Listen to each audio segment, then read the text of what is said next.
Hello friends, स्वागत है आपका आपके अपने YouTube channel physics point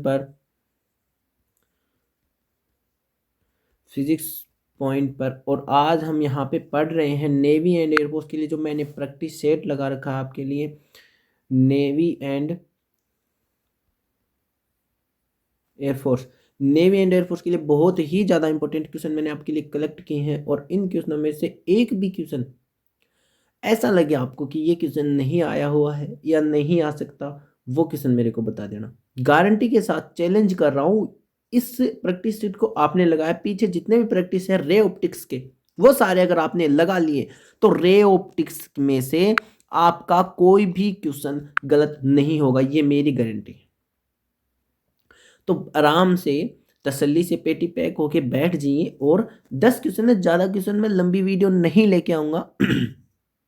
only 10 question मैं आपके लिए लेके आता हूँ। 10 या 11, मैक्सिमम 15 क्वेश्चन, इससे ज़्यादा क्वेश्चन नहीं लेके आता।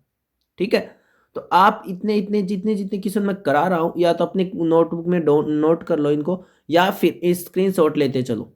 ठीक है, बाद में, ताकि आपको देखने को तो कंप्लीट वीडियो ना देखनी पड़े, आपका शॉर्ट रिवीजन हो जाए, जल्दी से जल्दी आपका रिवीजन हो जाए।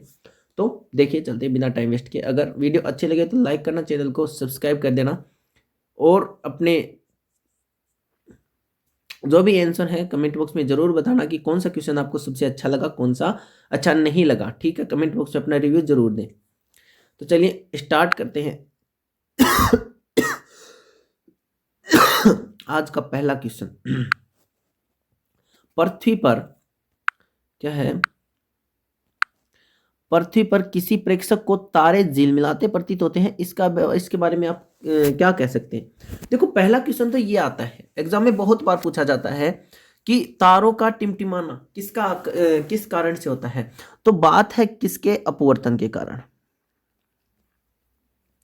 प्रकाश के अपवर्तन के कारण तारों के टिमटिमाने की जो इवेंट होता है, उसको घटना होती है, वो किसके कारण होते हैं। तारों का टिमटिमाना जो किसके कारण होता है, अपवर्तन के कारण। एक क्वेश्चन ये पूछा जाता है। फिर बात करते हैं, इसमें क्या है, इस ऑप्शन में आपको ये नहीं मिलेगी तारों का टिमटिमाना किसके कारण होता है। कोई कंफ्यूजन की बात नहीं है ऑप्शन के हिसाब से। देखो, पृथ्वी के वातावरण के अपवर्तनांक में उतार चढ़ाव होता है। पृथ्वी के वातावरण के अपवर्तनांक में उतार चढ़ाव होता है। अब आप मेरे को ये बताओ, देखो बात को समझेंगे अच्छे तरीके से। हमने पढ़ा था अपवर्तनांक, जैसे हमने पढ़ा μ1/μ2। पीछे जो कॉन्सेप्ट की क्लास आई थी उसमें मैंने आपको समझाया था, अगर वो आपने नहीं देखी है तो उसको जरूर देख लो जाके। क्या समझाया था मैंने, μ1/μ2 बताई थी मैंने आपको बात। μ1/में रिफ्रैक्टिव इंडेक्स पढ़ा था, है ना। μ1/μ2 पढ़ा था। अब देखो, हमने कई कितनी बातें पढ़ी थी। म्यू जो है वो लेमडा के व्युत्क्रमानुपाती होता है, वेलोसिटी के व्युत्क्रमानुपाती होता ना। म्यू व्युत्क्रमानुपाती लेमडा एंटी प्रोपोर्शनल होता है ना, एंटी प्रोपोर्शनल वेलोसिटी। पढ़ी थी ये बातें हमने। ठीक है, तो आज वो देखो क्या है, यहाँ पे μ1/μ2 मैं करूँ, है ना। और ये क्या हो जाएगा, फिर λ2 ऊपर आ जाएगा, λ1 नीचे आएगा, क्योंकि एंटी प्रोपोर्शनल है। v2 ऊपर आएगा, v1 नीचे आएगा। अब आप मेरे को ये बताओ कि जहाँ पे मान लो कि यहाँ पे मैं v को मैक्सिमम कर रहा हूँ, मतलब v को बढ़ाऊंगा, तो म्यू क्या होगा, कम होगा। अब कहीं पे हमारा जो इन्वायरमेंट है, उसमें एटमॉस्फेयर है, उसमें कहाँ कहीं पे तो देखो जल की बूंदें होती हैं। ठीक है, नमी होती है वातावरण में कुछ। और फिर कहीं पे आती हैं धूल की कण भी आते हैं, धूल के कण आते हैं, श्योर, कोई बात नहीं है, आते हैं। कहीं पे ओनली वायु, एकदम प्योर वायु भी आती है। देखो, हाँ, चेंज होता रहा है, चेंज हो रहा है ना।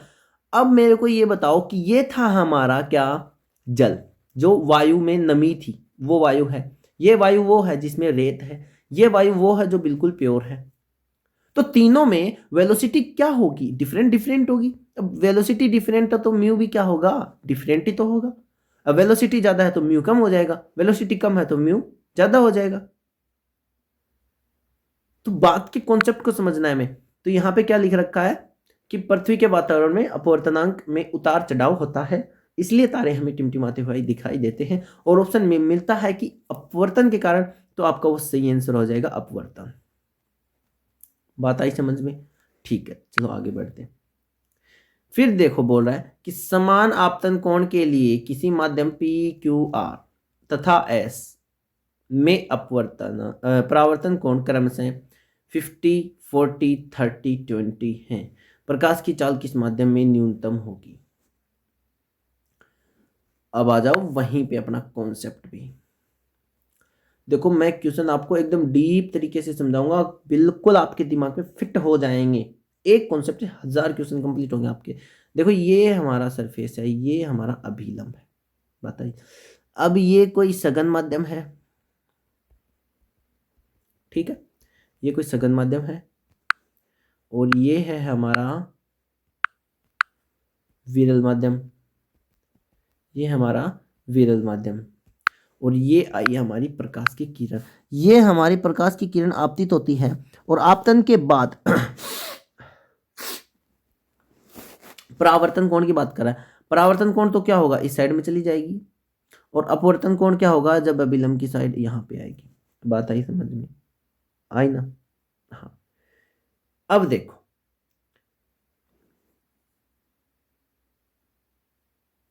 क्या था क्वेश्चन, क्या थे, कितने कौन थे, मतलब कम होते जा रहे थे, कम होते जा रहे थे ना। एंगल कितने कितने थे उसमें, 1 मिनट रुको, 1 second, 1 second, angle angle angle कितने थे। हाँ, एंगल है हमारे 50 डिग्री, 40 डिग्री, 30 डिग्री और 20 डिग्री। ये 4 एंगल हैं। पूछ रहा है कि समान आपतन कोण के लिए किसी माध्यम पी क्यू आर एस में परावर्तन कोण क्रमशः 50, 40, 30, 20 है, तो प्रकाश की चाल न्यूनतम किसमें होगी।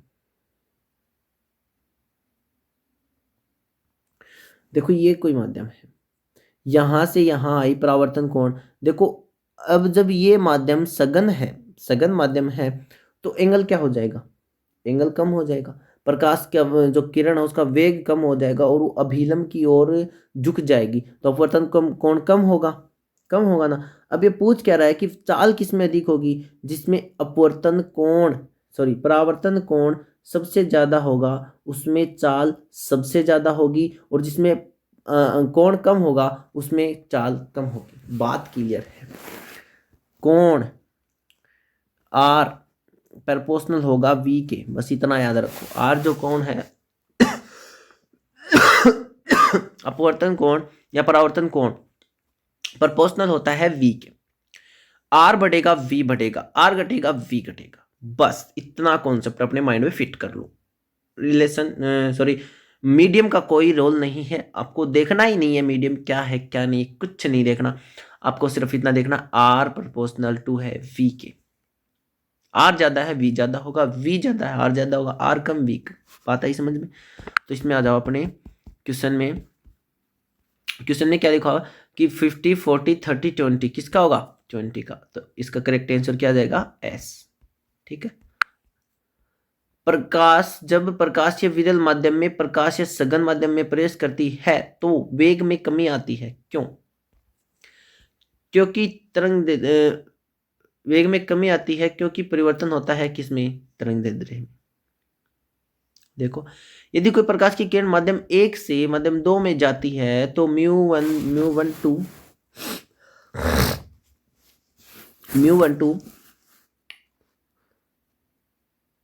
इज इक्वल टू μ2 अपॉन में μ1 λ1 अपॉन में λ2। मैंने अभी अभी आपको कॉन्सेप्ट बताया था ना, ये कॉन्सेप्ट होता है, पहले क्वेश्चन में हमने किया था ये।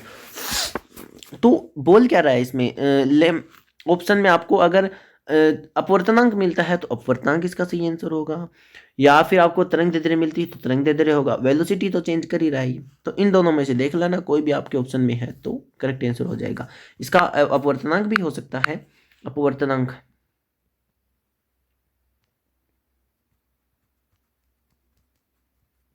अपवर्तनांक भी इसका राइट आंसर हो सकता है, ऑप्शन में है तो। ठीक है, तो इसका आंसर किया जाएगा तरंग दैर्ध्य। जब प्रकाश किरणें एक माध्यम से दूसरे माध्यम में जिसका अपवर्तनांक पहले की तुलना में भिन्न है जाती हैं तो परिवर्तन होता है। वेग एवं तरंग दैर्ध्य परिवर्तित होते हैं परंतु आवृत्ति नियत रहती है। ये बहुत इंपॉर्टेंट कॉन्सेप्ट है कि वेग और तरंग दैर्ध्य, वेग एवं तरंग दैर्ध्य परिवर्तित होते हैं परंतु आवर्ती नियत रहती है। वेग और तरंग दैर्ध्य परिवर्तित हो जाएंगे, आवर्ती नियत रहेगी, कोई दिक्कत नहीं, आवर्ती नियत ही रहेगी। बात आई समझ में? ठीक है, चलिए आगे देखो। यदि पदार्थ में एक प्रकाश की आवर्ती ये है और तरंग दैर्ध्य ये है तो पदार्थ का अपवर्तनांक क्या होगा? देखो अब यहां पे आ जाओ।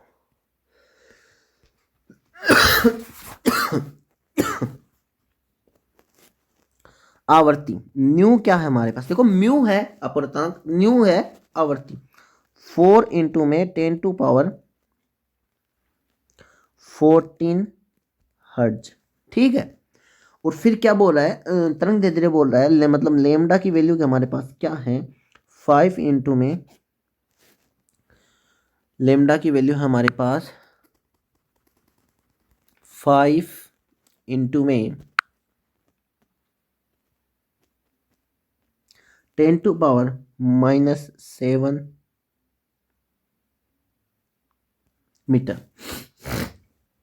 10 टू पावर -7 मीटर। आई बात समझ में?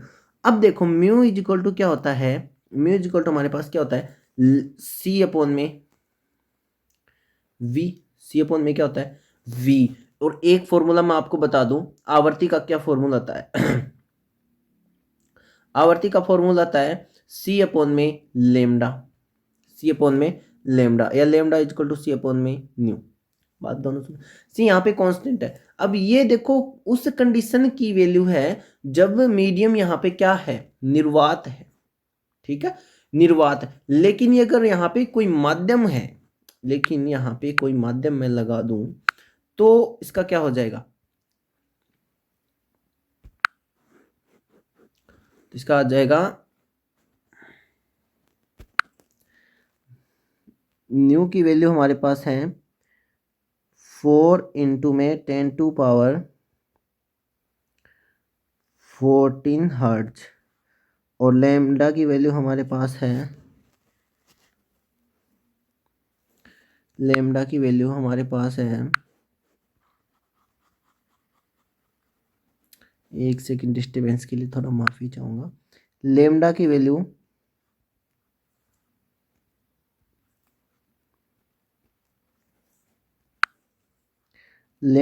हमारे पास 5 इंटू में 10 टू पावर -7, ठीक है, मीटर। मैंने आपको बता दिया था कि म्यू इज इक्वल टू क्या होगा? निर्वात की कंडीशन सी अपॉन म्यू होगा। अगर यहाँ पे, सॉरी ये म्यू नहीं है, न्यू आवर्ती, अगर यहाँ पे किसी भी कंडीशन में आपको मिल जाए कि ये निर्वात की कंडीशन, ये कोई मीडियम वहाँ पे है ना, तो यहाँ पे आ जाएगा v अपॉन में लेमडा, और v की वैल्यू क्या आ जाएगी? न्यू इंटू में लेमडा, मतलब आवर्ती इंटू में तरंग दैर्ध्य।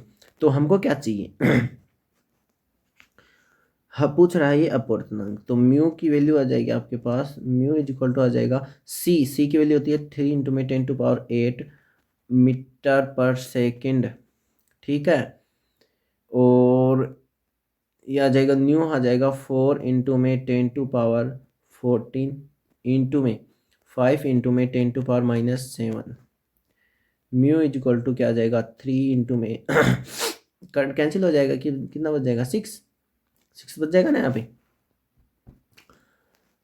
10 टू पावर 6 हो जाएगा, 10 टू पावर 6 से -7 में 10 टू पावर -1 बचेगा, वो ऊपर जाएगा, आपके पास आ जाएगी इंटू में 3 इंटू में 10, 4 इंटू में 5, ये 2 से कैंसिल हो जाएगा, 2 से ये कैंसिल हो जाएगा, आपके पास आएगा 3 अपॉन में 2 मतलब 1.5। अपवर्तनांक का कोई मात्रक होता नहीं है, तो आपके पास सही आंसर आ जाएगा इसका 1.5। क्या आंसर आ जाएगा?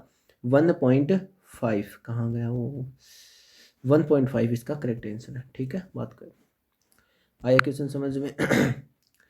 बोल रहा है एक कांच पट्टिका साधारणतः श्वेत प्रकाश आपतित होता है, तो कांच पट्टिका के अंदर लाल प्रकाश अन्य रंगों की अपेक्षा तीव्र गमन करेगा।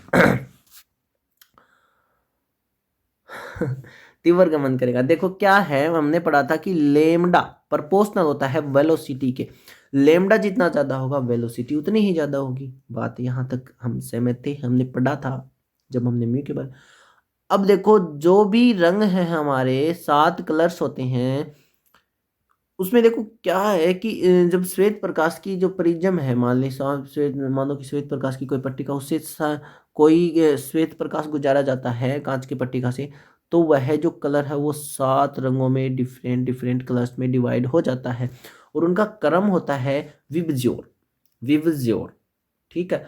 और फिर मैं बात करूं कि ये जो क्रम है विबज्योर, आपका VIBGYOR, ये तरंग दैर्ध्य जो लेमडा है इसका बढ़ता हुआ क्रम है। वी की सबसे कम होगी, आर की सबसे ज्यादा होगी, वी की सबसे कम होगी, तो आर की सबसे ज्यादा होगी। तो लाल रंग की तरंग दैर्ध्य सबसे ज्यादा है, तो सबसे तेज गमन करेगा। आपको ये बोल देता कि वी सबसे धीरे गमन करेगा, तो ये भी बात सही थी कि वी सबसे धीरे करेगा क्योंकि इसका लेमडा सबसे कम होता है। ठीक है यहां तक। चलो अगला क्वेश्चन।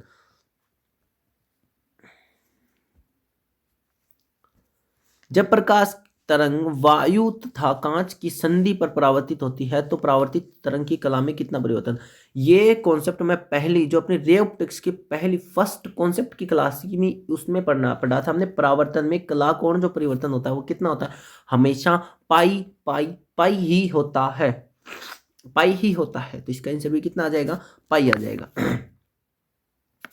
फिर बात करते हैं कि एक वर्णीय प्रकाश वायु से म्यू अपवर्तनांक के कांच में अपवर्तित होता है तो तरंगों का तरंग दैर्ध्यों का अनुपात क्या होगा, तरंगों की तरंग दैर्ध्यों का अनुपात क्या होगा। मैं बात करूं यहाँ पे, हम जब वायु के सापेक्ष किसी मीडियम का निकालते हैं, कांच का जैसे, तो वो लिखते हैं म्यू जी अपॉन में म्यू डब्लू इजक्वल टू लेमडा 1 अपॉन में लेमडा 2।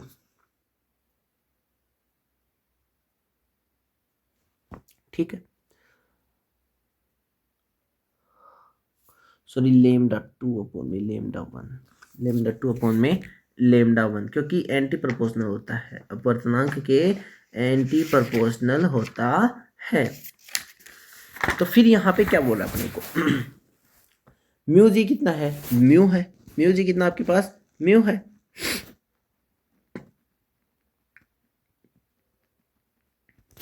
ठीक है, म्यू जी कितना है, म्यू है।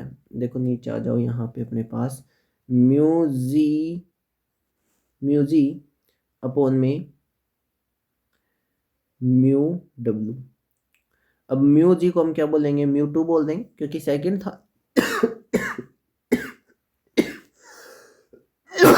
तबीयत खराब, थोड़ा कॉम्प्रोमाइज करना। म्यू 1, तो म्यू 1 म्यू 2 है, तो यहाँ पे क्या आ जाएगा, लेमडा 1 अपॉन में लेमडा 2। तो लेमडा 1 अपॉन में लेमडा 2 तो हमको चाहिए, इसका कितना है म्यू, इसका कितना है 1, वायु का कितना था 1 होता है अप्रोक्सीमेट। ठीक है, तो इसका आंसर आ जाएगा म्यू इंटू रेशियो में 1, म्यू रेशियो में 1, इसका आंसर आ जाएगा mu ratio 1। C option correct answer आ जाएगा इसका। फिर अगला क्वेश्चन है कि एक वर्णी प्रकाश एक पारदर्शी आयताकार गुटके जिसका अपवर्तनांक दे रखा आपको √2, एक प्रकाश किरण आपतन कोण 45 डिग्री प्राप्तित होती है, परावर्तित तथा अपवर्तित किरणों के मध्य कोण क्या होगा, परावर्तित और अपवर्तित किरणों के मध्य कोण क्या होगा। इसमें कॉन्सेप्ट थोड़ा समझने की बात है, देखो एक बार समझो।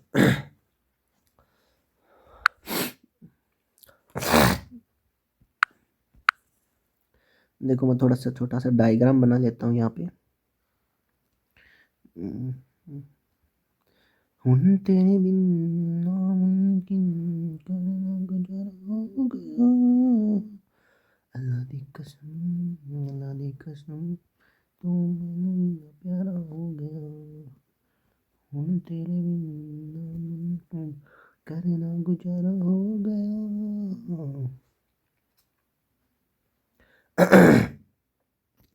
परा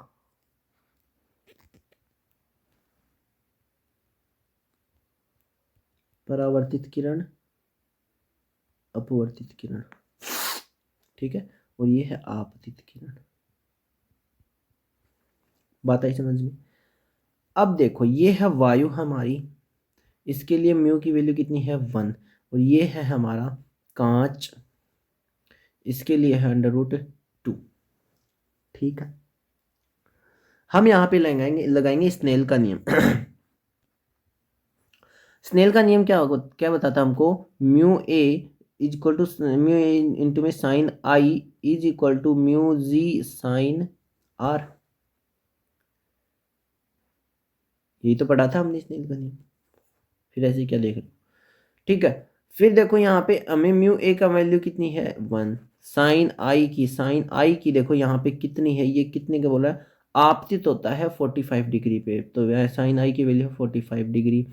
mu g under root 2 sine are.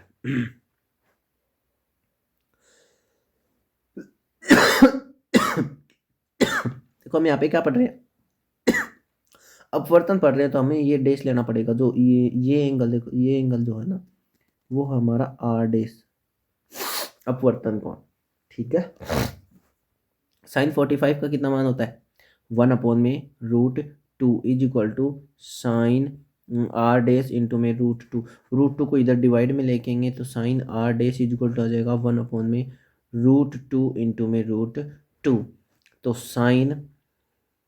Sign R dash is equal to आ जाएगा 1/2, sine R dash is equal to 1/2। फिर देखो sine R dash is equal to आ गया 1/√2, तो आर डैश की वैल्यू कितनी आ जाएगी आपके पास, साइन इनवर्स 1/√2। अब मैं आपको कहूँ कि रूट 1/√2 साइन में कितने की वैल्यू होती है, सॉरी 1/√2 नहीं आया था यहाँ पे, 2 था गलती कर दी, 2 था, देखो वो उधर से 2 लेके आए थे तो अंडर रूट हट गया था, स्क्वायर हो गया था ना इस 2 का, तो अंडर रूट नहीं है यहाँ पे, ओनली 2। तो साइन ए 1/√2 कितने का होता है 30 डिग्री का, तो आर की आर डैश की वैल्यू हो जाएगी आपके पास 30। देखो अब थोड़ा सा कॉन्सेप्ट समझो कि जैसे मैंने वो डायग्राम बनाया था उसमें यहाँ पे था आई, यहाँ पे था आर डैश और यहाँ पे था आर। अब ये पूछ रहा है कि ये तो है परावर्तित किरण और ये है हमारी अपवर्तित किरण, इन दोनों के बीच में एंगल कितने, देखो ये अभिलंब है, ये 45 है तो ये भी 45 होगा, तो ये तो है 45, ये हमारा आया 30, तो ये कितने का बचेगा करके देखो, ये दोनों टोटल कितने हो गए 75। ये यहाँ से लेकर यहाँ तक का एंगल, थोड़ा रेड पेन से कर देता हूँ, देखो यहाँ से लेके यहाँ तक का एंगल कितना होगा, ये एंगल आपके पास कितना होगा, रेड पेन से जो मैंने किया है ये एंगल देखो कितना होगा, ये होगा आपके पास 180 का, ये आपके पास 45 का, ये आपके पास 30, तो 180 माइनस 75, तो 18 ये आ जाएगा 105 डिग्री, 105 डिग्री एंगल आ जाएगा आपका इसका आंसर। तो इसका करेक्ट आंसर हो जाएगा ऑप्शन सी 105 डिग्री। ठीक है, अगला क्वेश्चन देखो, एक वर्णी नीले प्रकाश से पुंज वायु में तरंग दैर्ध्य 4200 एंगस्ट्रॉन्ग, इसको बोलते हैं एंगस्ट्रॉन्ग, और एक एंगस्ट्रॉन्ग इज इक्वल टू होता है 10⁻10 मीटर। याद रखना, एक एंगस्ट्रॉन्ग इज इक्वल टू होता है 10⁻10 मीटर। एंगस्ट्रॉन को मीटर में चेंज करना तो हमें 10⁻10 से मल्टीप्लाई करना पड़ेगा। ठीक है, अपवर्तनांक आपको दे रखा 4/3 जल में संचित होती है। तो इसकी तरंग दैर्ध्य क्या होगी, तो देखो ये म्यू हवा ए मतलब एयर और ये है वाटर, इसके लिए क्या लिखेंगे हम C/V, वाटर और एयर के तो लिए ही लिखते हैं। ठीक, अब म्यू को लिखूं मैं, इसको थोड़ा चेंज करके लिखूं, तो देखो एक बार C को म्यू की इज इक्वल टू हम ये भी तो लिख सकते हैं C/V होता है, कोई दिक्कत नहीं, कोई बात नहीं, यहाँ पे हम ये भी तो लिख सकते हैं कि लेमडा म्यू W/म्यू ए, इसको ऐसे लिख सकते हैं म्यू 1 W में तो बाद में जाएगी, पहले 2/म्यू 1, तो यहाँ पे कितना आएगा लेमडा 1/लेमडा 2। आ रही ना बात समझ में,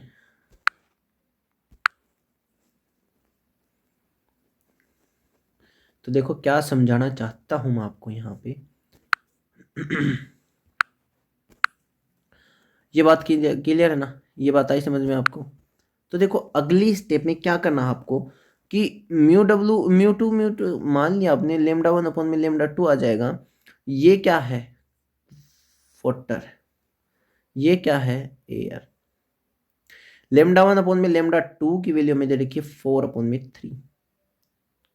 सॉरी, अपवर्तनांक। अपवर्तनांक दे रखा हमें 4/3, तो इसकी वैल्यू हो जाएगी 4/3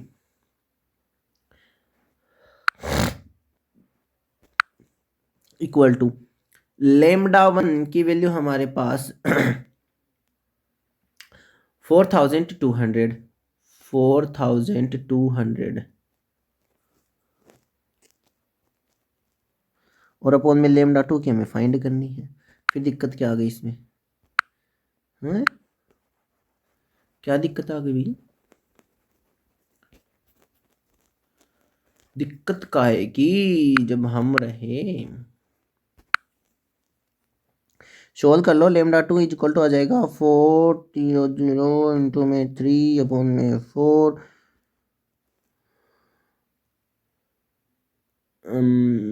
कितने से कैंसिल हो रहा है?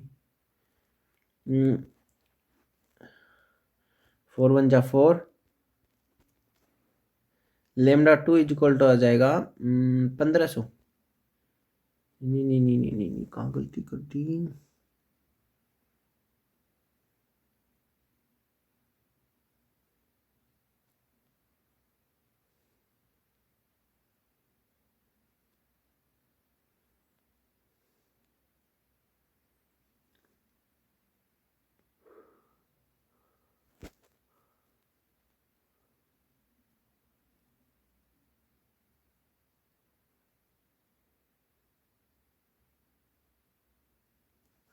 जीरो और आएगा यहाँ पे। फिर हमारा आंसर आ जाएगा 150 एंगस्ट्रॉम में। डिवाइड में गलती कर दी थी, कोई दिक्कत नहीं। यहाँ पे आएगा 1050। 1050 आपका आंसर आएगा। और फिर 1050 को 3 से मल्टीप्लाई करेंगे तो आपका आ जाएगा 3150। कितना? 3150। थोड़ा सा बड़ा लिख देता हूँ, 3150 एंगस्ट्रॉम। मीटर में चेंज नहीं करना, एंगस्ट्रॉम में आपके पास आंसर है। ऑप्शन है तो आप एंगस्ट्रॉम में लिखो उसको। कितना? 3150। ये रहा 3150। 3150। तो ये थे आज के कुछ 10 मोस्ट इंपॉर्टेंट क्वेश्चन। अगर आपको वीडियो अच्छी लगी तो लाइक करना, चैनल को सब्सक्राइब करना और बेल आइकन को प्रेस करना मत भूल जाना। और हैप्पी न्यू ईयर की बहुत बहुत बहुत बहुत शुभकामनाएं आपको।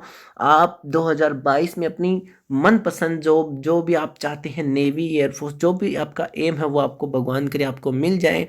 और आप उसके लिए शिद्दत से मेहनत करो, क्योंकि यार कुछ भी नहीं मिलता अगर हम उसके लिए शिद्दत से मेहनत नहीं करते हैं। तो आप मेहनत करो, भगवान आपकी इच्छा जरूर पूरी करेंगे। Don't worry, be happy. नए साल की शुरुआत एक नई खुशी के साथ कीजिए। और क्या पता एयरफोर्स आपके लिए नई साल में बहुत ज़्यादा खुशियाँ लेके आई हो, है ना। और कोस्ट गार्ड के फॉर्म भी अभी चालू हो गए हैं, तो उनको भी भर देना। और नेवी की वैकेंसी आ सकती है शायद 2022 में। सुनने में आ रहा है कि ऑनलाइन पेपर हो जाए, तो आप उसकी भी उम्मीद मत छोड़ो, उसकी भी तैयारी करो। और एयरफोर्स की भी तैयारी में लग जाओ, जुट जाओ। जनवरी में वैकेंसी आने वाली है एयरफोर्स की, भूल मत जाना रे बाबू भैया, ठीक है। तो टेक केयर और अपने परिवार के साथ हैप्पी न्यू ईयर अच्छे से सेलिब्रेट कीजिएगा। और बस मेरी शुभकामनाएं आपके साथ है। थैंक यू, धन्यवाद, लव यू ऑल।